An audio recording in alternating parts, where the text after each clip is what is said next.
ജാലകവാതിൽ നീ ഇടനെഞ്ചിൻ തുടികളിലുണരും സ്വരമോ ആരോ വന്നു കൈയടിച്ചു കൈയടിക്കരുതെന്ന് പറഞ്ഞു. നിന്മലവാടിയിലെന്നും പിന്നെ തുറക്കാലേ സ്പർശനം ഓർക്കൂ ആ കരങ്ങൾ ഇന്ന് എങ്ങനെ വീട്ടിൽ കയറും? എനിക്കൊരു പിടുത്തം കിട്ടണില്ല. കിട്ടും കിട്ടും. ഓക്കെ ഇനി ഊരിക്കോ. അല്ല എന്തെങ്കിലും പറയൂ. ഞാൻ കുറച്ചു നേരം ഒന്ന് കളിപ്പിക്കട്ടെ. എന്താ ആരാണ് തൊട്ടത്? ഇപ്പൊ ഈ സ്പർശം ഇതിനു മുമ്പ് അനുഭവിച്ചിട്ടുണ്ട്? അതെ, ഇല്ല, ഈ സ്പർശം ഇതിനു മുമ്പ് അനുഭവിച്ചിട്ടില്ല. ഞങ്ങളൊന്നൊരു ചാൻസ് കൊടുക്കാം നമുക്കൊന്ന് അല്ലേ? അതെ. എന്നാ എന്തെങ്കിലും ഒരു ക്ലൂ താ. ക്ലൂ ഒന്നുമില്ല. വേറെ എത്രയോ സ്ഥലമുണ്ട് തോടാ. എനിക്ക് ഒരു പിടുത്തവും കിട്ടണേ.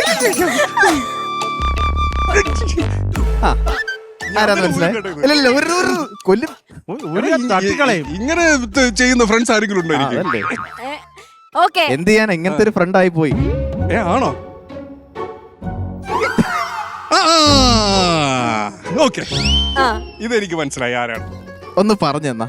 എന്റെ ജീവന്റെ ജീവനായ പറഞ്ഞോ. എന്റെ ജീവന്റെ ജീവനായ ജീവന്റെ ജീവനായ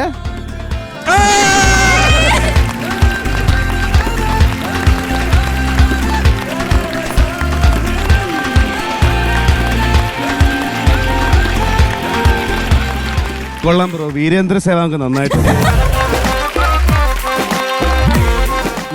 നീയല്ലേ? എനിക്കറിയാം നീ ഇതൊക്കെ തന്നെ പറയുള്ളൂ. Thank you so much. ആരാ ഇത്?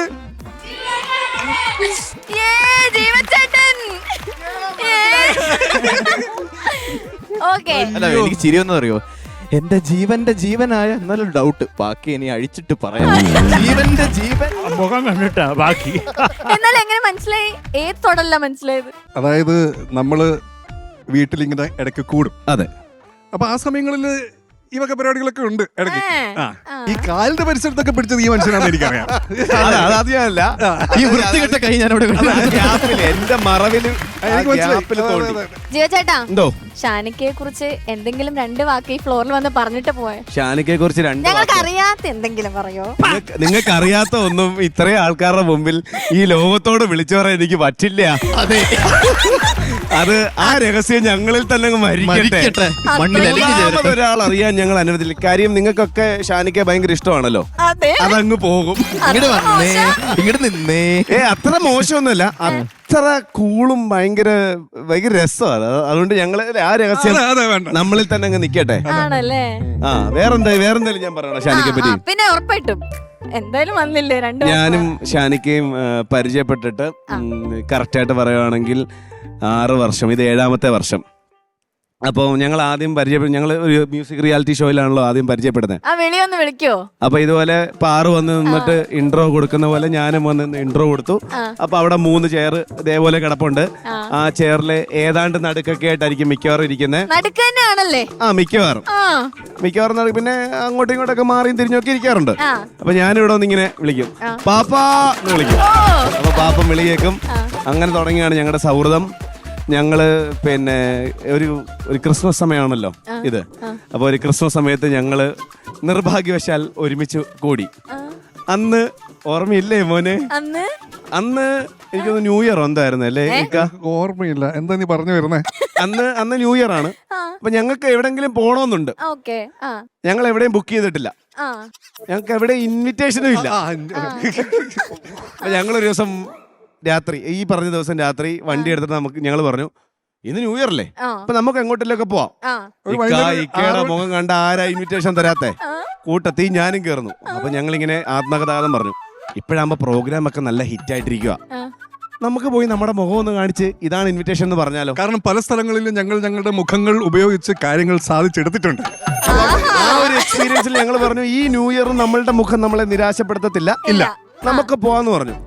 എന്തിനേറെ പറയുന്നു. എന്നിട്ട് ഞങ്ങൾ ഞങ്ങളുടെ ഫ്ലാറ്റിൽ നിന്ന് ഇറങ്ങി. ഞങ്ങള് ഹോട്ടലിന്റെ പേര് പറയുവാണെങ്കിൽ ഞങ്ങള് പിന്നെ 4 പോയിന്റ് ഷെറട്ടണിൽ പോയി. ആദ്യം സോറി സാർ, ഇവിടെ ബുക്കിംഗ് ഫില്ലാണ്. ഞങ്ങൾ പറഞ്ഞു "Okay, എന്തെങ്കിലും ഇല്ല സാർ, ഇവിടെ ഇല്ല സാർ." അങ്ങനെ ഞങ്ങൾ അവിടെ നിന്ന് ഇറങ്ങി. അപ്പൊ ഞങ്ങൾ എന്നിട്ട് നേരെ ടോണിക്കോല് പോയി. ഞങ്ങൾ വിചാരിച്ച അവിടെ അത്യാവശ്യം ക്രൗഡും കാര്യങ്ങളൊക്കെ ഉണ്ടാവുമായിരുന്നു. ഒരു പട്ടി പോലും ഇല്ലായിരുന്നു. ഇടയ്ക്കിടയ്ക്ക് വിളിച്ചു ചോദിക്കുന്നുണ്ട് ഈ ഹോട്ടൽ കഴിഞ്ഞ ഏറ്റവും നല്ല ന്യൂ ഇയർ സെലിബ്രേഷൻ ടോണിക്കോയിൽ ഇന്ന് നല്ല ന്യൂ ഇയർ സെലിബ്രേഷൻ ഉണ്ട്. അപ്പൊ ഞങ്ങൾ അവിടെ ചെല്ലുമ്പോൾ ഞങ്ങൾ രണ്ടുപേരും പിന്നെ അവിടുത്തെ സ്റ്റാഫുകളും വേറെ 4 പേരും അല്ലാതെ വേറെ ആരുമില്ല. സാധാരണ ദിവസം നന്നായി, നമുക്ക് ഒരുമിച്ച് അങ്ങ് ആഘോഷിക്കാം. അങ്ങനെ ഞങ്ങൾ പറഞ്ഞു ഇനി ചിലപ്പോ ഈ കാക്കനാട് സൈഡ് ആയതുകൊണ്ടായിരിക്കും നമുക്ക് നേരെ എടപ്പള്ളിയിലേക്ക് പോവാം. അങ്ങനെ ഞങ്ങൾ നേരെ എടപ്പള്ളി മാരിഡ് ചെന്നു. സാർ, ഇവിടെ ഇൻവിറ്റേഷൻ അല്ലാതെ എൻട്രി പോലും ഇല്ല. മുഖം ഇങ്ങനെയൊക്കെ കാണിക്കും. എൻട്രി പോലും ഇല്ലാന്ന് പറഞ്ഞു. ഞങ്ങള് ആ വിഷമം അതിന്റെ തൊട്ട് താഴെ ഒരു ക്രിസ്മസ് ട്രീ നിപ്പുണ്ട്. ഞാൻ എന്റെ ഫോട്ടോ എന്റെ ഫോണിലോട്ട് കാണിച്ചു തരാം. ഞങ്ങളവിടെ ഞാൻ ഇക്കയുടെ 2 ഫോട്ടോ എടുത്തു, ഇക്കയുടെ 2 ഫോട്ടോ എടുത്തു. കാരണം നമ്മൾ ഇവിടെ വന്നിട്ടുള്ളത് നാളെ പറഞ്ഞാൽ മനസ്സിലാണല്ലോ. അങ്ങനെ ഞങ്ങള് മാരിട്ട് ഇറങ്ങിയപ്പം ലേമറിഡിലേക്ക് പോയി. ഇല്ല, ലുലുവിൽ അത്യാവശ്യം തിരക്കുണ്ട്. ഞങ്ങളുടെ ലുലു കഥകൾ അങ്ങനെ കേട്ടോ. ഞങ്ങള് പ്രോഗ്രാം പിന്നെ ഏക്കുന്നുണ്ടോന്ന് അറിയാൻ വേണ്ടി ലുലുവിലേക്ക് പോകും സാറേ. എന്നിട്ട് ഒരു 2 പേർക്ക് കൂടുതൽ മനസ്സിലായപ്പോൾ നമ്മൾ പറയും സാധനം കയറുന്നുണ്ട്, പ്രോഗ്രാം ഹിറ്റാ എന്ന് പറയാം. ഞങ്ങൾ ലുലുവിൽ പോയി 1.5 മണിക്കൂർ ഞങ്ങളിങ്ങനെ കറങ്ങി നടന്നു. അപ്പോൾ സാധാരണ ദിവസം നമ്മളെ ആരെങ്കിലുമൊക്കെ കണ്ടാൽ വന്ന് മിണ്ടുകയൊക്കെ ചെയ്യും. അന്ന് വന്ന് മിണ്ടിയ ആൾക്കാരുടെ എണ്ണം കുറവായിരുന്നു. അപ്പോൾ ഞങ്ങൾ വെച്ചാൽ ന്യൂ ഇയറിൻ്റെ തിരക്കായതുകൊണ്ടായിരിക്കും നമുക്ക് പയ്യെ പുറത്തോട്ടൊക്കെ ഇറങ്ങി വേറെ എവിടെയെങ്കിലും പോയാലോ. അപ്പം ഞാൻ വിളിച്ചു ചോദിച്ചു, കൂട്ടുകാരൊക്കെ വിളിച്ചു ചോദിച്ചപ്പോൾ ലേമറിഡിയിൽ അത്യാവശ്യം നല്ലൊരു ന്യൂ ഇയർ പാർട്ടി നടക്കുന്നുണ്ടെന്ന് പറഞ്ഞു. ഞങ്ങൾ ലേമറിഡിയിൽ പോയി.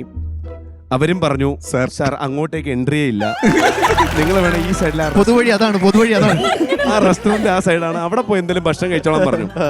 എന്തിനേറെ പറയുന്നു, എറണാകുളത്തുള്ള ഹോട്ടൽ മുഴുവൻ ഞങ്ങൾ നടന്നു. അവസാനം ഞങ്ങൾ പുറപ്പെട്ട ഫ്ലാറ്റിൽ തന്നെ തിരിച്ചെത്തി.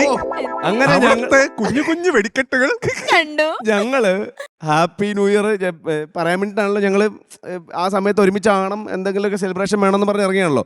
ഈ എറണാകുളത്തെ മുഴുവൻ ഹോട്ടലിലും പോയി ഒരിടത്തും എൻട്രി കിട്ടാതെ കറങ്ങി തിരിഞ്ഞ് ഞാൻ ഇക്കയെ ഡ്രോപ്പ് ചെയ്യാൻ വേണ്ടി ഇക്കയുടെ ഫ്ലാറ്റിൽ ചെന്നപ്പോൾ രാത്രി കൃത്യം 12 മണി ആൾക്കാർ പടക്കം ഇക്കയുടെ ഫ്ലാറ്റിൽ.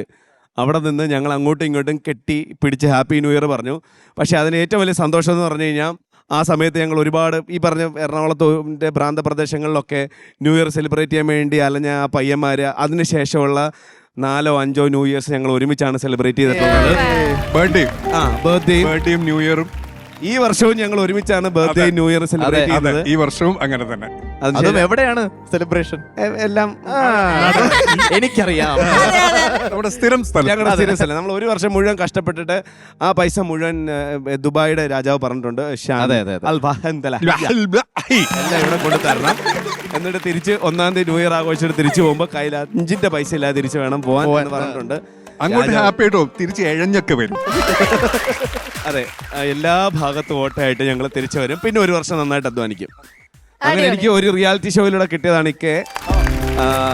പരിചയപ്പെടുന്ന സമയത്ത് ഒരു ആങ്കർ ജഡ്ജ് റിലേഷൻ ആയിരുന്നു. അപ്പം ഞങ്ങളിങ്ങനെ നമ്മുടെ ആങ്കേഴ്സിന് ഒരു ആങ്കറിന് വിഷമം മനസ്സിലാവും. നമ്മളിപ്പോൾ ഇവിടുന്ന് എന്തെങ്കിലും പറയുമ്പം ആരെങ്കിലും ഏരിയയിൽ ഇരുന്ന് തിരിച്ചെന്തെങ്കിലും പറഞ്ഞു തരുമ്പോൾ ഞങ്ങൾക്ക് കിട്ടുന്നൊരു സന്തോഷമുണ്ട്.